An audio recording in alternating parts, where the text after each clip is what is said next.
Hi everyone, Stacy from Dies to Die For. Welcome to day number 16 of our 25 Dies of Christmas videos. At least I think we're on day 16. I forgot to look, so hopefully I have that right. Today we're going to show you how I turn this into a page. This is one of my favorite pages this season, but it takes a whole lot of pieces.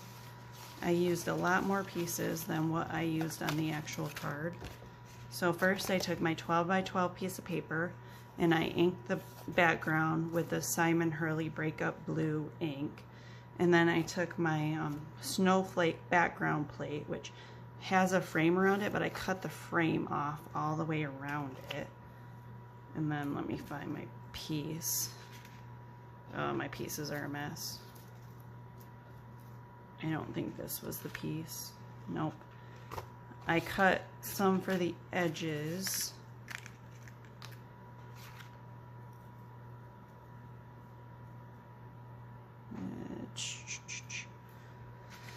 Okay, where is my piece? And you wanna know what? There it is, right there. Okay, now these edge pieces that I cut, I put 4 solid pieces on the corners, and then I tried to cut these edge pieces to make it look like they were just snowflakes overlapping each other. I kept this one off so that you could see, and I tried to readjust my camera since the last video, so hopefully you have everything on the screen that you need to see. And I just put that down all the way around, because you're not going to see a lot of these edges, because what I did next was I took a 12 by 12 piece of paper and I freehanded a circle out of it. If you have a circle cutting tool, you can use that too, because it's a little bit difficult to freehand a circle. Anyway, I made 2. Let me show you. This is how page number 1 turned out. We're doing page number 2. I made 2 of the pieces like I did the card, but on the second piece I put 2 deer in it off of our log cabin die. And then I've already attached 2 pieces for photos. These are 6 by 4s, and I put those on a blue background. And I've attached this, and I attached our smaller window. I can't remember what size that is, maybe 4 by 4, but I cut pieces of that and I attached that on there. The circle, the way that I make the circles is I fold a 12 by 12 piece of paper in half and then in half again, and I cut my circle so it kind of wrinkles it up a little, but then I just crumple it up and wrinkle it, make it look that way. Run my ink pad over the top. I know there's a video from, I believe, last year or the year before, me showing you exactly how I did that, so I'm not gonna repeat it and show you. Anyway, I'm gonna put my whole big piece down here, then I'm gonna flatten it a little to make sure that glue sticks in some spots. It's not gonna stick in all spots, it's still gonna pop up, but get it to stick at least a little. I left this loose up here so I can stick pieces underneath. Now we also use the poinsettia die, the small poinsettia on this page. Pretty much once you get those pieces done, it's just taking your smaller pieces and filling in. Like, I don't remember where I wanted most of these pieces, but we will figure it out. I have a whole bunch of leftover pieces that just, as you could see, I had my big mess of pieces. I know I want a poinsettia up here. I'm thinking I want one over here too. I think in the center it would be too much. And then one right there. So I'm not going to glue the poinsettias down yet because I want to be able to put some of the bigger pieces behind them. But here's a piece of the pine branches that I didn't use on the card that I'm going to use on this. And the idea is just to do like 3 or 4 clusters of flowers and branches and all the prettiness. This one I think I'm going to put up here. Yeah.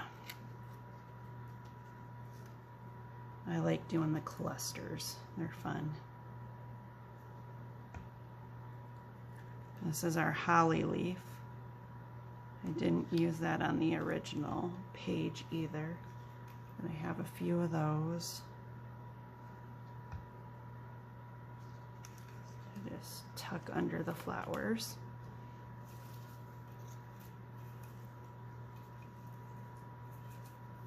And then once you get done, if you don't feel like you have enough pieces, you can, once you glue your poinsettia on, you can always tuck some smaller pieces behind it too.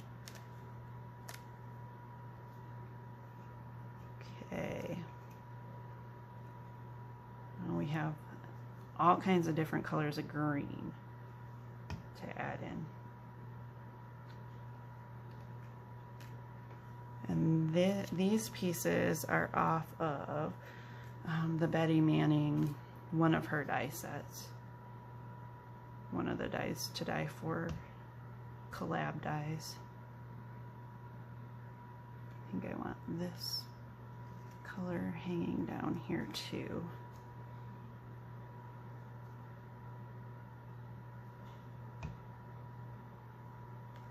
Maybe up here a little.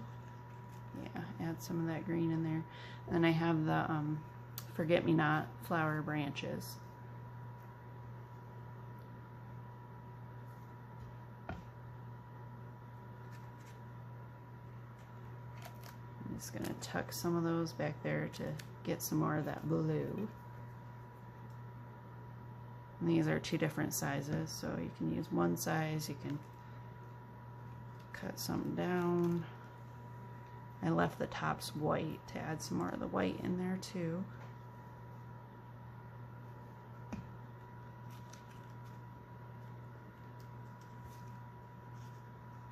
This was a really fun page to do. I know some of you are looking at it like, oh, that looks complicated. It was fun. Guess I just like complicated. Now this is our pussy willow. I cut, for every branch that I have on here, this is actually 2. I inked 1 in brown and 1 in gray, and then cut the buds off and layer them. Stick that out in a few spots.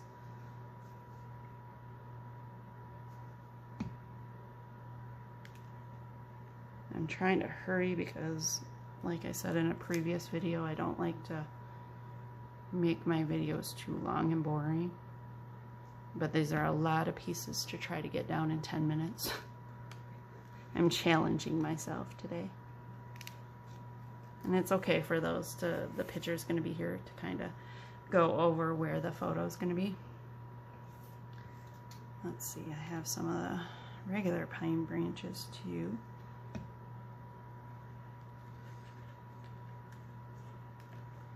Always try to start with the bigger things, and then go down in size. So you always layer the back with the biggest size item that you have, because you don't want to do all that work just to cover everything up. You want to know what? I think I'm almost done. I think I almost have enough. I did that way faster than I thought I was going to be able to. Where are we at? Let me see. We are at 9 minutes. All right. I'm good today. I want one more pussy willow, then I'll show you the whole thing because I think I'm done. You don't want to make it too much, but like I said, I always cut extra pieces and have extra pieces because I never know what I'm going to want to use. I like those little pussy willows sticking up out of there. Put this, you gotta remember to glue the poinsettias down when you're done. Remember, we just had them sitting there as a place saver. And these poinsettias I did roll, let me show you. I just kind of rolled them under with my fingers to add a little more dimension to them. They will probably flatten now. I try not to do dimensional stuff in a scrapbook because they will probably flatten out with all the pressure of the pages laying on them. Unless you store your scrapbooks sitting up, which I used to, but then my shelf broke, so now I need a different way to store them. I had too many albums on one shelf. Alright, there we are.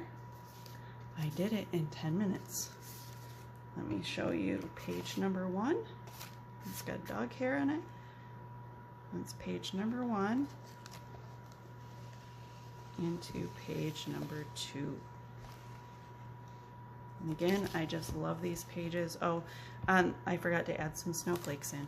I was not done. But I will add those later because I do have to go and I don't see any. I'll glue these down. I'll just add a couple in there. I forgot I went back and added those on the first page, so if you just add a couple of those bigger, this is our medium-sized snowflake die. And then I put some jewels in the center of those snowflakes and on the card or the window frame that I made for the pages. But there you are. There's your 2-page spread. Thank you for watching. Don't forget to like and subscribe, and we will see you again tomorrow. Have a great day.